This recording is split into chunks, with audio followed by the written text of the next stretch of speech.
Share this article. Tweet Ryan Adams, November 22, 2017. Photos by Evans Brassfield. Editor. Score 85.50%. Engine 18.020. Suspension handling 12.015. Transmission clutch 9.010. Brakes 8.010.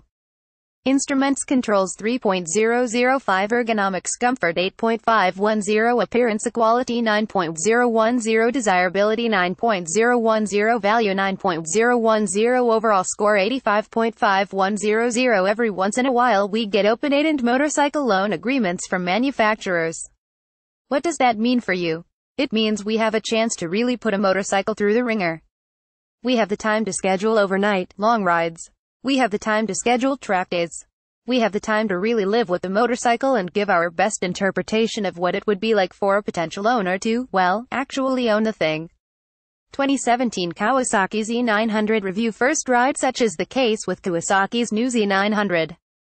Tom Roderick attended the media introduction of the new Z900 back in March of 2017 and had a lot of great things to say about Kawi's new Z. I'll admit it, I was underwhelmed when I first saw it.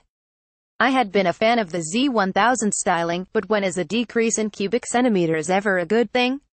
After taking a peek at the Z900 spec sheet and comparing it to the outgoing Z800 and Z1000, things start to look a bit better for the new kid on the block. Get the flash player to see this player. The Z900 replaced the Z800 and Z1000 for 2017, and on paper it looks to be a worthy replacement. The 900 weighs in at 469 pounds full of fuel, a fair bit less than both the 800 at 506 pounds and 1000 at 488 pounds. Our figures are also not bad on the Z900, especially when considering its base MSRP of $8,399. The Z900 cranks out 115.6 horsepower and 68.1 lb-ft of torque to its rear wheel compared to the outgoing Z800 at 103 horsepower and 58 ft-lb of torque. When comparing performance numbers and price, the ABS-equipped Z900 rings up at $8,799, while the Z1000 with ABS was $3,200 more and provided 14 more horsepower and 9 more lb-ft of torque. The Z900 continues to build power throughout the rev range, leaving you with a 1,200 revolutions per minute of over-rev before hitting the 11,000 revolutions per minute red line. Okay, you've piqued my interest. And I guess that green frame is starting to grow on me as well. A few members of the staff here at Mo had spent a fair amount of time on the Z900, however, now it was my turn. As the older guys set up for their Super Naked Street Fighter shootout to be published soon, it was decided that I would tag along and bring the Z-Width to put it through its paces out on some great Southern California mountain roads, followed by a track day at Chuckwalla Valley Raceway. Once it was time for me to pick up the motorcycle from Old Man Burns, he too had nice things to say about his time on the bike. I hopped on and thought, hey, it's kind of nice to be able to firmly plant both of my feet on the ground, thanks to the 31.3-inch seat height.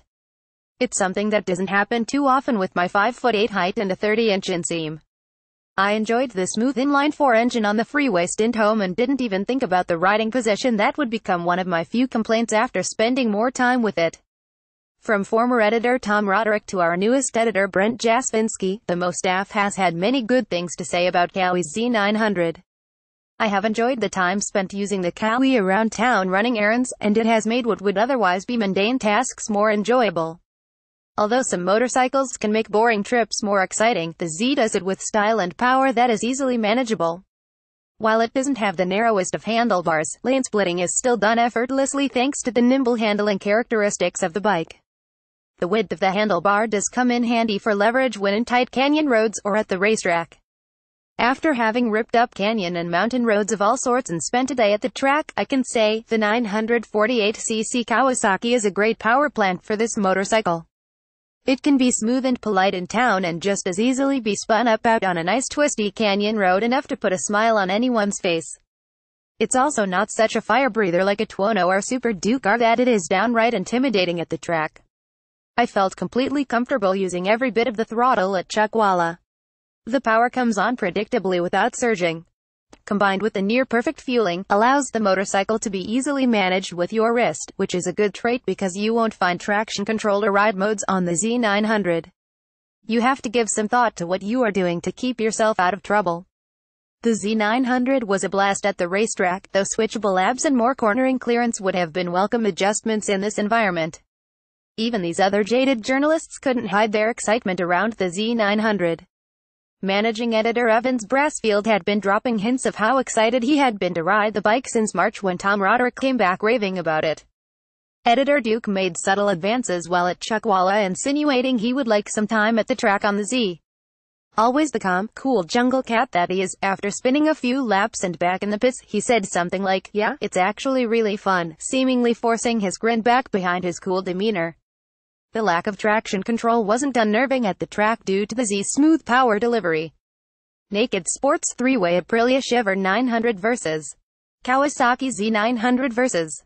Suzuki GSX-S 750. After the track day we loaded up and rode the bikes home. This was when I really first began to notice how bent my knees were while on the bike. I didn't experience any pain, but it seemed rather scant of legroom. It wasn't until we shot our Naked Sports 3-way shootout, which include the Aprilia Shiver 900 and Suzuki GSX-S 750, that I would begin to realize just how crunched up the Z felt to my legs. Even with that minor annoyance, the Z900 won our shootout, with us all agreeing it was the best all-around package of performance, styling, and day-to-day usability. Best Standard Motorcycle of 2017. In August, the 2017 Z900 also took our Best Standard of the Year award, an accolade that only furthers what I have come to find. You really can do everything with the Z900. It is fun and easy to use on a daily basis, it is a blast out in the canyons, and it handles great on a racetrack without being intimidating. Those with many track days in mind may want to invest in adjustable resets, as the pegs tend to drag rather easily, at least on the track. The new Z works well in every environment in which you place it. I even took the thing down some fire roads and up some dirt hills. It's no KTM adventure, but it performed as expected. One complaint we had agreed on during the shootout was the shortage of room from seat to pegs. This can be easily remedied with the higher accessory seat option from Kawasaki, which raises the seat 1 inch. However, the biggest performance complaint from our testers was the early intervention of the ABS system. While the brakes feel like they have the potential to get things slowed down in a hurry, the anti-lock system kicks in earlier than we'd prefer. If I were to buy this motorcycle, I would opt for the non-ABS model and spend this savings on the higher seat and put the rest toward adjustable rear sets. There we go. No other real complaints. By the time the sun had set on Chuckwalla Valley Raceway, I had ridden the Z900 through town, along the freeway, through the mountains, at the racetrack, and on the dirt. Aside from the two easily fixed complaints, the Z has performed in every scenario and held its own while doing so. You want a bike you can do some track days on, commute to work or school, and take on a long trip. Do your research, but at $8,799, Kawasaki's 2017 Z900 EBS might just be one of the best all-rounders on the market. 2017 Kawasaki Z900 has exciting but manageable power delivery, good price point, sharp styling, size, short amount of seat to foot peg room, premature ABS intervention, no traction control or ride modes. 2017 Kawasaki Z900 specifications: MSRP $8,399, $8,799 with ABS engine, 4-stroke, liquid gold, DOHC, 4 valves per cylinder, inline 4 displacement, 948 cc bore, stroke 73.4 by 56.0 mm, compression ratio 11.81, fuel system DFI with 36 mm, can throttle bodies, ignition TCBI with electronic advanced transmission, 6-speed final drive, sealed chain, front suspension 41 mm, inverted fork with rebound damping and spring preload adjustability 4.7 in rear suspension, horizontal backlink, stepless rebound damping, adjustable spring preload 5.5 in front tire.